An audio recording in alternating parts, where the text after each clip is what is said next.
ఏలూరు జిల్లా జంగారెడ్డిగూడెం మండలం గురువాయిగూడెంలో మధ్య ఆంజనేయ స్వామి ఆలయం ఎదురుగా గల మానవతా కమ్యూనిటీ హాల్ వద్ద గ్రీన్ ఫీల్డ్ హైవే భూ నిర్వాసిత రైతులు సదస్సు ఆంధ్రప్రదేశ్ రైతు సంఘం ఏలూరు జిల్లా కమిటీ ఆధ్వర్యంలో మంగళవారం నాడు సాయంత్రం సమావేశం జరిగింది.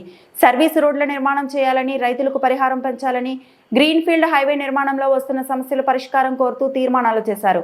ఇతర సమస్యలపై సదస్సులో రైతులు చర్చించారు.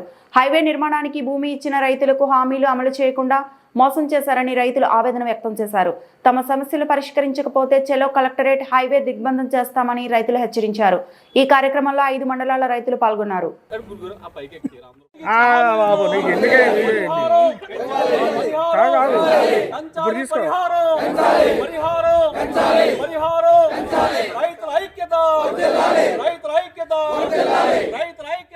సర్వీస్ రోడ్లు, గ్రీన్ ఫీల్డ్ హైవే సర్వీస్ రోడ్లు, గ్రీన్ ఫీల్డ్ హైవే సర్వీస్ రోడ్లు అమలు చేయాలి. రైతులకు ఇచ్చిన హామీలను